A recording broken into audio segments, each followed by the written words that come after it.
بسم اللہ الرحمن الرحیم۔ السلام علیکم محترم ناظرین۔ ہیبت ناک خاموشی میں کتوں کے رونے کی آوازیں اور پرندوں کا خاموش ہو جانا کسی آنے والی آفت کا پیش خیمہ لگ رہا ہے۔ وادی پر گھٹا ٹوپ اندھیرے میں موت کا سناٹا چھا گیا۔ شہر کے باسی ابھی پوری طور پر بیدار بھی نہ ہونے پائے تھے کہ اچانک ایک خوفناک جھٹکے نے لمحوں میں سب کچھ ختم کر ڈالا۔ اللہ کے حکم سے روح الامین حضرت جبریل علیہ السلام نے اپنے ایک پر کی نوک سے پورے شہر کو اٹھا کر آسمان پر پہنچایا اور پھر الٹ کر واپس زمین پر پٹخ دیا۔ اس طرح دنیا کی حسین و جمیل وادی زمین میں 420 میٹر اندر دھنس کر پانی کی تہہ میں غرق ہو گئی۔ یہ 5 خوبصورت شہروں کی ایک بستی تھی جس کا کوئی ایک فرد بھی زندہ نہ بچا، لیکن اللہ نے اس عظیم شہر کے کھنڈرات کو مستقبل کے لیے عبرت کا سامان بنا کر محفوظ کر لیا۔ جیسا کہ قرآن کریم میں ارشاد ربانی ہے، ترجمہ اور ہم نے سمجھنے والوں کے لیے اس بستی میں ایک کھلی نشانی چھوڑ دی۔ سورہ العنکبوت آیت نمبر 35۔ دنیا میں ہم جنس پرستی کی موجد ملعون قوم بہت ڈٹائی کے ساتھ علی الاعلان بدکاری کرتی۔ سدوم شہر جواب بحر لوط یا بحر مردار کہلاتا ہے۔ اس کے مغرب میں اسرائیل اور مشرق میں اردن واقع ہے۔ یہ علاقہ سطح سمندر سے 420 میٹر یعنی 1378 فٹ نیچے ایک گہری جھیل کی شکل میں ہے، جس کی لمبائی 67 کلومیٹر اور چوڑائی 18 کلومیٹر ہے۔ اس کے خاص حصے میں پانی حد سے زیادہ نمکین ہے، جس میں کوئی جاندار زندہ نہیں رہ سکتا، اس لیے اسے بحر مردار کہا جاتا ہے۔ اور یہی شہر سدوم تھا۔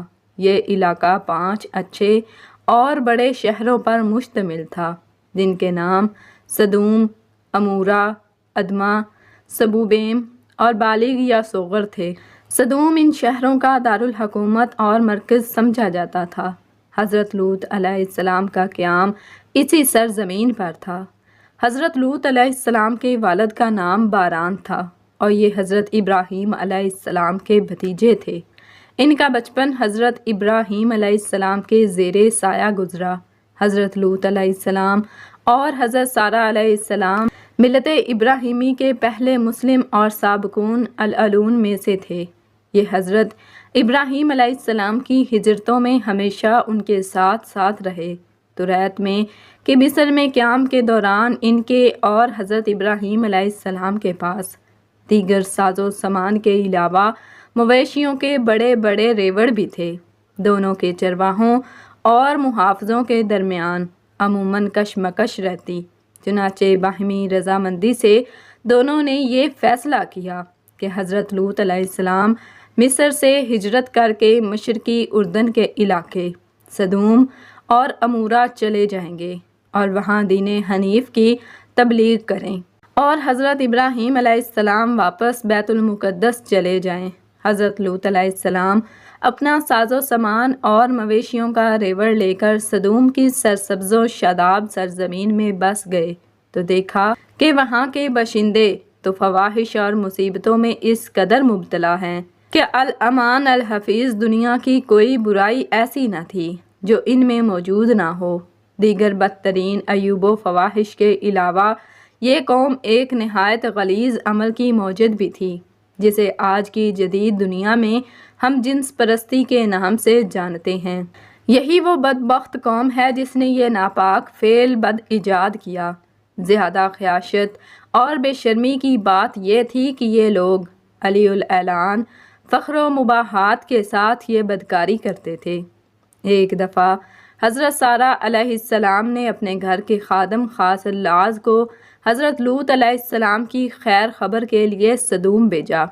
بستی میں داخل ہوتے ہی ایک شخص ملا اور ملتے ہی ایک پتھر مار کر اس کا سر پھاڑ دیا۔ جس سے بہت سارا خون بہنے لگا اور ساتھ ہی لعاز کو پکڑ کر کہنے لگا، یہ خون اگر تیرے بدن میں رہتا تو تجھے بہت سی بیماریوں میں مبتلا کر دیتا، میں نے اسے نکال کر تیرا بھلا کیا ہے، اب مجھے اس تعاون کا معاوضہ عطا کر۔ حضرت جبریل علیہ السلام نے پورے شہر کو آسمان تک اٹھا کر زمین پر پیچ دیا۔ لعاز تو یہ سن کر دنگ رہ گیا، ایک تو چوری، اوپر سے سینہ زوری، بحث و تکرار شروع ہو گئی اور معاملہ قاضی تک پہنچ گیا۔ قاضی نے مقدمہ سننے کے بعد فیصلہ کیا کہ اگر یہ تیرا سر نہ پھاڑتا تو تیرا بہت نقصان ہوتا، چنانچہ تجھے اس کا معاوضہ اور محتانہ ادا کرنا ہوگا۔ لعاز یہ غیر منصفانہ فیصلہ سن کر ہکا بکا رہ گیا۔ الٹی گنگا بہتی دیکھ کر اس نے دونوں کو مزہ چکھانے کا فیصلہ کر لیا۔ اس نے فیصلہ سنتے ہی پاس پڑا ہوا ایک پتھر اٹھایا اور پوری قوت سے قاضی کے سر پر دے مارا، جس سے خون کا فوارہ ابل پڑا۔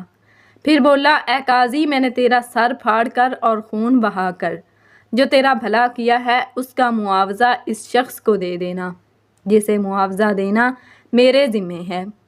اللہ تعالیٰ نے حضرت لوط علیہ السلام کو نبوت سے سرفراز فرما کر اس قوم کی اصلاح پر مامور فرمایا تھا۔ قرآن کریم میں ارشاد باری تعالیٰ ہے، ترجمہ، اور لوط علیہ السلام کو یاد کرو جب انہوں نے اپنی قوم سے کہا کہ تم بے حیائی کے کام کیوں کرتے ہو؟ کیا تم عورتوں کو چھوڑ کر مردوں کی طرف مائل ہوتے ہو؟ حقیقت یہ ہے کہ تم احمق لوگ ہو۔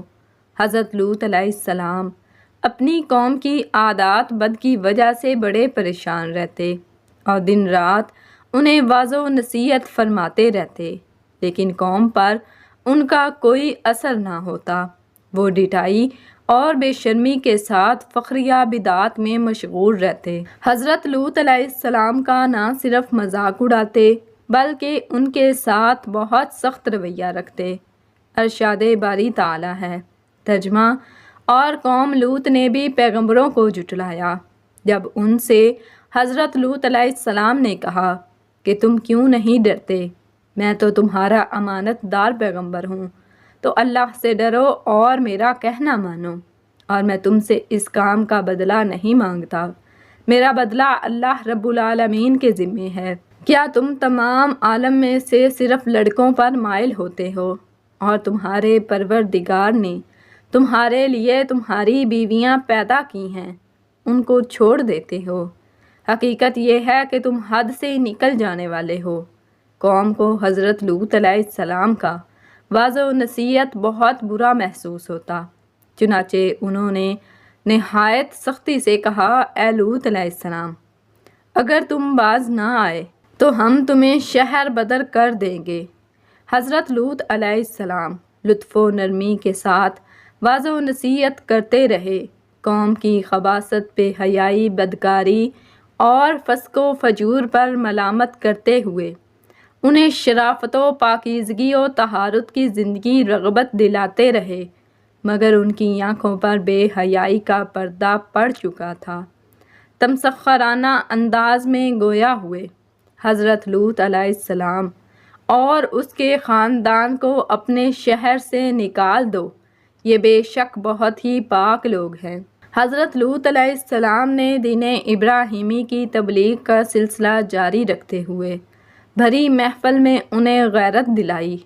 اے قوم کے لوگو، کیا تم ہی وہ نہیں ہو کہ تم مردوں سے بد عملی کرتے ہو اور لوگوں کی راہ مارتے ہو اور اپنی مجلسوں میں ناپسندیدہ کام کرتے ہو؟ ان کی قوم کے لوگ جواب میں بولے، اے لوط علیہ السلام، اگر تم سچے ہو تو تم ہم پر عذاب لے آؤ۔ اس مطالبے کے بعد حضرت لوط علیہ السلام کو یقین ہو گیا کہ اب یہ راہ راست پر آنے والے نہیں، چنانچہ بے بسی کے عالم میں رب ذوالجلال کے حضور دعا کے لیے ہاتھ پھیلا دیے، اے میرے پروردگار، ان مفسد لوگوں کے مقابلے میں مجھے نصرت عطا فرما۔ جس پتھر سے جس شخص کی ہلاکت منظور تھی اس پر اس کا نام کنندہ تھا، انسانی شکل میں فرشتوں کی آمد اللہ تعالیٰ نے اپنے نبی کی دعا قبول فرمائی اور اپنے خاص فرشتے دنیا کی جانب روانہ کیے۔ علامہ عماد الدین ابن کثیر مفسرین کے حوالے سے فرماتے ہیں کہ یہ فرشتے حضرت جبرائیل علیہ السلام، حضرت میکائیل علیہ السلام اور حضرت اسرافیل علیہ السلام تھے جو انسانی شکل میں دنیا میں آئے تھے۔ وہ سب سے پہلے حضرت ابراہیم علیہ السلام سے ملے اور انہیں بیٹے کی پیدائش کی خوشخبری سنائی۔ اللہ تعالیٰ نے سورۃ الذاریات میں اس ملاقات کی تفصیل بیان فرمائی ہے۔ حضرت صریح فرماتے ہیں کہ فرشتہ حضرت ابراہیم علیہ السلام سے ملاقات کے بعد حضرت لوط علیہ السلام کی بستی پہنچے تو دوپہر کا وقت تھا۔ سدوم شہر کے دروازے ہی پر ان کی ملاقات حضرت لوط علیہ السلام کی صاحبزادی سے ہو گئی جو وہاں پانی بھرنے پہنچی تھی۔ فرشتوں نے لڑکی سے پوچھا، ہم یہاں کہاں ٹھہر سکتے ہیں؟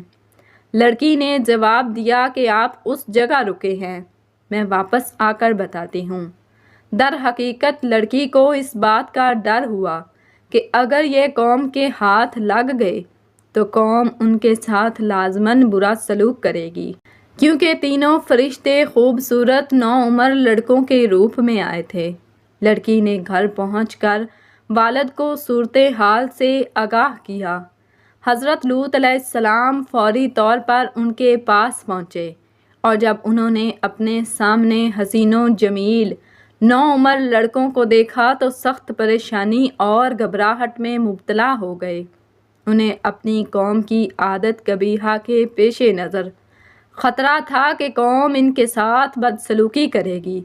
قوم نے حضرت لوط علیہ السلام کو سختی سے منع کر دیا تھا کہ مہمانوں کو اپنے گھر پر نہ ٹھہرانا، لیکن اس کے باوجود انہیں چھپ چھپا کر اپنے گھر لے آئے۔ فرمانے باری تعالیٰ ہے، اور جب ہمارے فرشتے لوط کے پاس آئے تو وہ ان کے آنے سے غمناک اور تنگ دل ہوئے اور کہنے لگے کہ آج کا دن بڑی مشکل کا دن ہے۔ حضرت لوط علیہ السلام کی بیوی ان مشرکین سے ملی ہوئی تھی، اس نے یہ راز فاش کر دیا جسے سن کر بستی والے دوڑتے ہوئے آئے۔ اللہ تعالیٰ فرماتا ہے، اور حضرت لوط علیہ السلام کی قوم کے لوگ ان کے پاس بے تحاشا دوڑتے ہوئے آئے، اور یہ لوگ پہلے ہی سے فعل شنی کیا کرتے تھے۔ حضرت لوط علیہ السلام نے کہا کہ اے قوم، یہ میری قوم کی بیٹیاں ہیں، یہ تمہارے لیے پاک ہیں، تم اللہ سے ڈرو اور میرے مہمانوں میں مجھے بے آبرو نہ کرو۔ کیا تم میں کوئی ایک بھی شائستہ آدمی نہیں؟ وہ بولے، تمہیں معلوم ہے کہ تمہاری قوم کی بیٹیوں کی ہمیں کچھ حاجت نہیں، اور جو ہماری غرض ہے اسے تم خوب جانتے ہو۔ سدوم شہر آج بحر لوط یا بحر مردار کہلاتا ہے، جس کے مغرب میں اسرائیل اور مشرق میں اردن واقع ہے۔ حضرت لوط علیہ السلام نے کہا، اے کاش مجھ میں تمہارے مقابلے کی طاقت ہوتی یا کسی مضبوط قلعے میں پناہ پکڑ سکتا۔ وہ بولے، کیا ہم نے تمہیں سارے جہاں کی حمایت اور طرفداری سے منع نہیں کیا تھا؟ مفسرین لکھتے ہیں کہ لوگوں کا ازدحام دیکھ کر حضرت لوط علیہ السلام نے گھر کا دروازہ بند کر اور ان نوجوانوں کو ایک کمرے میں چھپا دیا۔ بدکار لوگوں نے آپ کے گھر کا گھیراؤ کیا ہوا تھا، ان میں سے کچھ گھر کی دیوار پر چڑھنے کی کوشش کر رہے تھے تاکہ گھر کے اندر کود سکیں۔ حضرت لوط علیہ السلام اپنے مہمانوں کی عزت کے خیال سے بہت زیادہ گھبراہٹ، پریشانی اور بے چارگی میں مبتلا نظر آئے۔ فرشتے یہ سب دیکھ رہے تھے۔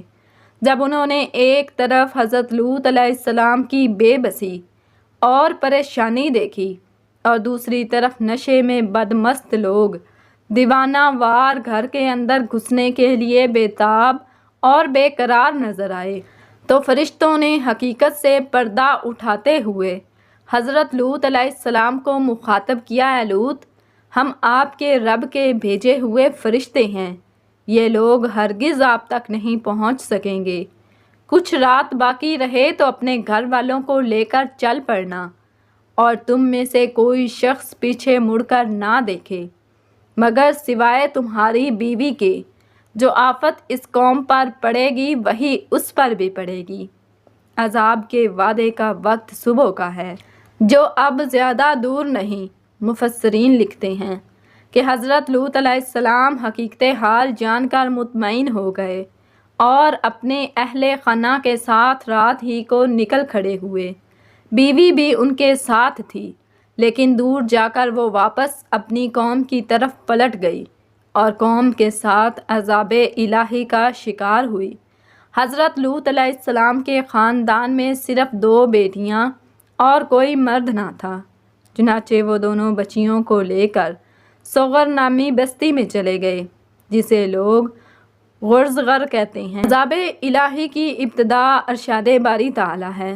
انہوں نے حضرت لوط علیہ السلام سے ان کے مہمانوں کو لینا چاہا تو ہم نے ان کی آنکھیں اندھی کر دیں۔ یہ قوم حضرت لوط علیہ السلام پر آنے والے عذاب کی شروعات تھی۔ اس کی تفسیر کنز الایمان میں یوں بیان کی گئی ہے کہ جب قوم لوط کے افراد بڑی تعداد میں دروازے پر پہنچے تو فرشتوں نے حضرت لوط علیہ السلام سے کہا کہ آپ انہیں گھر میں آنے دیں۔ جیسے ہی وہ گھر میں داخل ہوئے تو حضرت جبرائیل علیہ السلام نے ایک دستک دی جس سے فوراً اندھے ہو گئے اور آنکھیں ایسی ناپید ہو گئیں کہ نشان بھی باقی نہ رہے، چہرے سپاٹ ہو گئے، حیرت زدہ مارے مارے پھرتے تھے، دروازہ ہاتھ نہ آتا تھا۔ حضرت لوط علیہ السلام نے انہیں دروازے سے باہر کیا، کہتے جاتے تھے ہائے ہائے لوط کے گھر میں بڑے جادوگر ہیں، انہوں نے ہم پر جادو کر دیا۔ فرشتوں کی ہدایت پر حضرت لوط علیہ السلام اپنی بچیوں کو لے کر نکل گئے۔ اب اصل عذاب شروع ہونے کو تھا۔ اللہ تعالیٰ نے قرآن مجید میں فرمایا، پھر جب ہمارا حکم آیا تو ہم نے اس بستی کے اوپر کو اس کا نیچا کر دیا اور اس پر کنکر کے پتھر لگاتار برسائے۔ جو نشان کیسے ہوئے تیرے رب کے پاس ہیں اور وہ پھر ظالموں سے کچھ دور نہیں۔ حضرت جبرائیل امین علیہ السلام نے قوم لوط کے شہر جس خطہ زمین پر تھے اس کے نیچے اپنا بازو ڈالا اور ان 5 شہروں کو، جن میں سب سے بڑا سدوم تھا اور ان میں 4 لاکھ نفوس بستے تھے، اتنا اونچا اٹھایا کہ وہاں کے کتوں اور مرغیوں کی آوازیں آسمان پر پہنچنے لگیں، اور اس آہستگی سے اٹھایا کہ نہ تو کسی برتن کا پانی گرا اور نہ کوئی سونے والا بیدار ہوا، اور پھر اس بلندی سے ان کو اوندھا کر کے پلٹا دیا، اور پھر ان پر جو پتھر برسائے ان پر ایسا نشان تھا جس سے وہ دوسروں سے ممتاز تھے۔ قتادہ نے کہا ہے کہ ان پر مہریں لگی ہوئی تھیں۔ ایک قول یہ ہے کہ جس پتھر سے جس شخص کی ہلاکت منظور تھی اس کا نام اس پتھر پر لکھا تھا۔ العربیہ.net کے مطابق امریکی ماہرین ارضیات و آثار قدیمہ نے 10 سال کی طویل تحقیق و جستجو کے بعد قوم لوط کے شہر سدوم کے کھنڈرات اردن میں بحر مردار کے قریب واقع الحمام کے علاقے میں دریافت کر لیے۔ مشن کے سربراہ نے اس شہر کی دریافت کو ایک گمشدہ خزانے کی دریافت قرار دیتے ہوئے کہا کہ ہم یہ جان کر حیران رہ گئے کہ سدوم شہر میں زندگی دفعتاً ختم ہو گئی تھی۔ محققین نے اپنی رپورٹ میں لکھا کہ سدوم شہر 2 حصوں میں منقسم دکھائی دیتا ہے، ایک بالائی اور دوسرا زیریں۔ شہر کے گرد مٹی کی اینٹوں کی 10 میٹر اونچی اور 52 میٹر چوڑی دیوار کے کھنڈرات بھی دریافت ہوئے، جو شاید حفاظتی دیوار ہے۔ شہر کے دروازوں کی باقیات بھی ملتی ہیں۔ ایسا لگتا ہے کہ جب یہ شہر تباہ ہوا تو اس وقت بھی لوگ روزمرہ کی معمولات میں مشغول تھے، مگر زندگی اچانک ہی ختم ہو گئی۔ تحقیقات سے اندازہ ہوتا ہے کہ یہ شہر 3500 سال قبل مسیح میں تباہ ہوا۔ تاریخ خود کو دہراتی ہے۔ قرآن کریم میں اللہ تعالیٰ نے آج سے 1450 سال پہلے فرما دیا تھا کہ ہم نے اس بستی کو سری عبرت کا نشان بنا دیا ہے ان لوگوں کے لیے جو عقل و شعور رکھتے ہیں۔ اللہ تعالیٰ کے معاملات دیکھیں کہ امریکہ جو ہم جنس پرستی کی مادر پدر آزاد کلچر کا سرپرست روح رواں ہے، آج اسی ملک کے ماہرین کے ذریعے اللہ تعالیٰ نے 3500 سال بعد ہم جنس پرستی کے موجد شہر کی باقیات دریافت کروا کر یہ واضح پیغام دے دیا ہے کہ تم آج جو کچھ کر رہے ہو اللہ اس سے لا علم نہیں۔ تم سے پہلے بھی اس فعل بد کے مرتکب سرکشوں، نافرمانوں، ملعونوں کو ہر خائن و خاسر کے لیے عبرت کا مثال بنایا گیا۔ قرآن کریم کی 15 سورتوں کی 40 آیات میں حضرت لوط علیہ السلام اور ان کی قوم کا ذکر موجود ہے۔ مولانا حفظ الرحمان توریت کے حوالے سے تحریر فرماتے ہیں کہ حضرت لوط علیہ السلام خاندان سدوم سے ہجرت کر کے صفوغر یا زغر کی بستی میں چلے گئے تھے جو سدوم کے قریب ہی آباد تھی۔ آفتاب نکلنے کے بعد جب انہوں نے سدوم کی جانب دیکھا تو وہاں ہلاکت اور بربادی کے سوا کچھ نہ تھا۔ حضرت لوط علیہ السلام کچھ دن بعد صغر چھوڑ کر قریبی ایک پہاڑی پر آباد ہو گئے اور وہیں ان کا انتقال ہوا۔ شہر سدوم کی ایک حسین اور دلکش صبح ہے۔ حسب معمول نیم سحر کے معطر پرکیف چونکے 400 پھیلے ہوئے ہیں، قدرتی حسن سے مالا مال، سرسبز و شاداب پہاڑیوں کے بیچ اس حسین و جمیل مہکتی اور اس میں گنگناتی بھلکھاتی شفاف نیلے پانی کی آبشاریں، گہری جھیلیں، اناج کی خوشبو کی سبز چادر سے ڈھکے میدان، انواع و اقسام کے پھلوں سے لدے باغات، گھنے جنگلات کے درختوں کے پتوں کی سرسراہٹ، شاخوں پر چہکتے پھرتے اپنے رب کی تسبیح پڑھتے رنگ برنگے پرندے اور آسمان پر تیرتے سفید بھورے بادلوں کی اوٹ سے جھانکتی سنہری رو پہلی کرنیں ان مکینوں کی منتظر ہیں کہ جو اس سعادت عظمی سے محروم اپنے آشیانہ استراحت میں گہری نیند خواب خرگوش کے مزے لے رہے ہیں۔ خلاف توقع آج جنگلی مرغ زریں کی خوشگن بانگ میں خوف و اداسی کی جھلک ہوتی ہے۔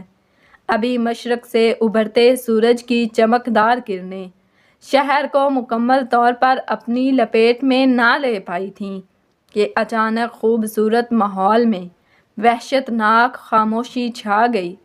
پرندوں نے چہچہانا بند کر دیا، درختوں کی سرسراہٹ، آبشاروں، جھرنوں کی گنگناتی آوازیں رک گئیں، باد صبا روٹھ کر واپس ہو گئی۔ اللہ پاک سے دعا ہے کہ وہ ہمیں ان تمام گناہوں سے بچائے اور ہمیں زیادہ سے زیادہ نیک اعمال کرنے کی توفیق عطا فرمائے اور ہمارا خاتمہ ایمان پر فرمائے، آمین۔ ناظرین، کمنٹ باکس میں اللہ تعالیٰ کے 99 ناموں میں سے ایک نام ضرور ٹائپ کیجیے گا۔ جزاکم اللہ خیراً کثیرا۔